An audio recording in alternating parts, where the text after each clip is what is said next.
Story 1. The knock beneath the hull. It started with a knock. Not a crash. Not an explosion. Just 3 slow knocks beneath the hull. We were 600 miles off the coast, conducting a routine survey in the Pacific Trench. The research vessel Artemis had done this route dozens of times. Nothing unusual about mapping hydrothermal vents at 12,000 feet. Until 3:17 a.m. That's when the knocking started again. 3 knocks.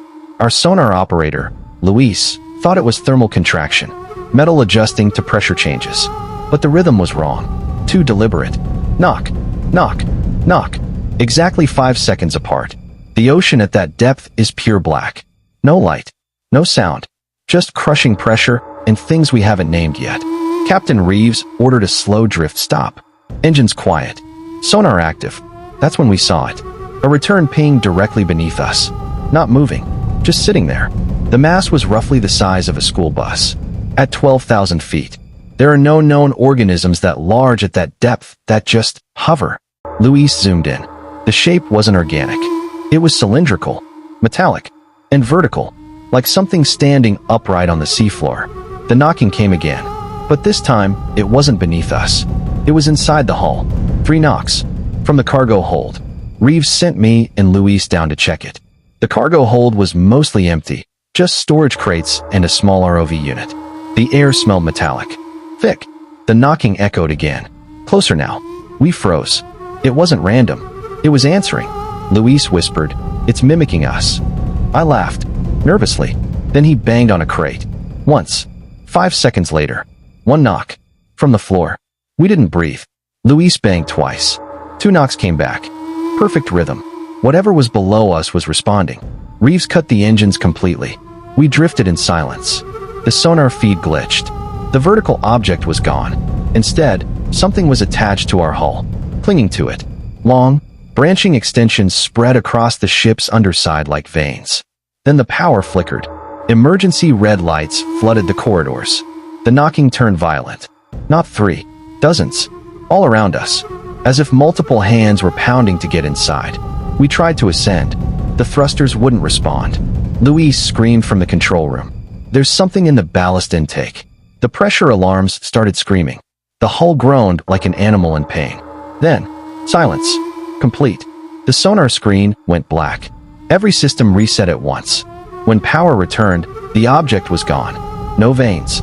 No mass beneath us. Nothing. We surfaced immediately. When we reached port 2 days later, engineers inspected the hull. They found indentations. Hundreds of them. All shaped like elongated fingers. And near the center of the ship's belly, scratched into the metal. 3 parallel marks. Evenly spaced. Like someone had been counting. No one talks about that mission anymore.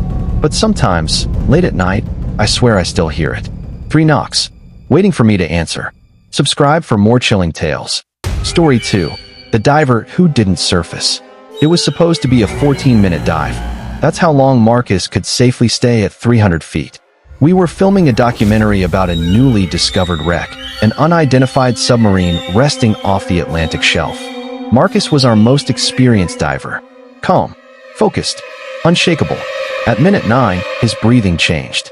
Slow at first, then shallow. "Something's wrong," he whispered through comms. "What do you see?" I asked. Silence. Static crackled in my headset. Then, there's another hatch. The submarine wreck had only 1 documented entry point. "There's no second hatch," I told him. "There is now," he replied. We watched his helmet cam feed. He shone his light across the hull. There it was. A rectangular opening that hadn't been visible during the drone survey. The metal around it looked freshly torn, like it had opened from the inside. "Don't go in," I said. He didn't answer. He moved closer.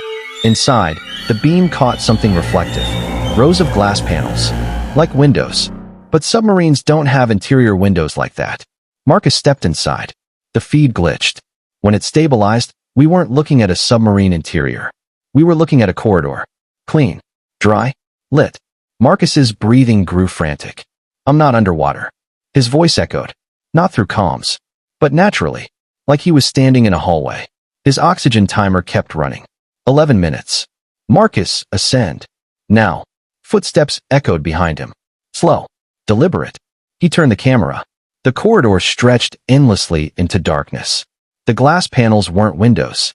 They were tanks, filled with water, and inside each tank, a person, floating upright, eyes open, watching. The comms cut out. At 14 minutes, his oxygen hit critical. We sent a backup diver. There was no second hatch, just solid steel. Marcus's tether line was still attached, but it led into the submarine wall, as if it passed through metal. We pulled. The line came back severed, clean cut. His body was never recovered. The wreck was gone the next time we returned. Sonar showed nothing, just empty ocean. But every few months, I receive an email. No subject, no sender, just a single attachment. A still image from his helmet cam, a corridor, and in the reflection of the glass, Marcus standing inside one of the tanks, looking out. Subscribe for more chilling tales. Story 3. The Thing in the Mariana Feed. At 36,000 feet, nothing should move. That's what Dr. Elaine Harper told the press when we launched the deepest live stream ever attempted. A stationary camera system dropped into the Mariana Trench. The goal? Observe microbial life. The reality? We observed something else.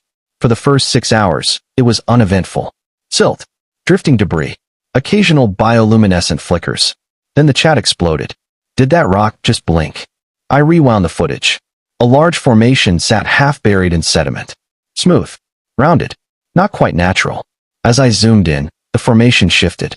Slightly, the silt cascaded off its surface, revealing a curve, like an eyelid. It opened. Slowly, the lens fogged instantly. Pressure sensors spiked. Something enormous moved in the dark. The camera trembled. Then the feed cut to static. We assumed equipment failure, until the backup camera activated. Different angle, same depth. The formation was gone. Instead, something long stretched across the trench floor. Segmented, breathing. Each inhale disturbed miles of sediment. The chat count passed 200,000 viewers. People were recording, clipping, sharing. The thing turned and looked directly into the camera. Its eye reflected the lens perfectly, as if it understood it was being watched. Then the impossible happened. The live viewer count began dropping. Not gradually, instantly. From 200,000 to 4. We thought it was a server crash, but analytics showed something else. The accounts didn't disconnect. They were deleted, erased. The feed returned to normal. Just empty trench. By morning, every clip had vanished. Every recording corrupted. Except one. A single frame saved to our local drive. It shows the eye, closer than before. And in the reflection, not the camera, but a coastline. Waves crashing. Houses in the distance. As if it wasn't deep below us, but rising. The Livestream project was permanently shut down. Official explanation: equipment malfunction. But sometimes, when my computer screen goes black, I see that eye, opening, closer each time, waiting for us to look back. Subscribe for more chilling tales.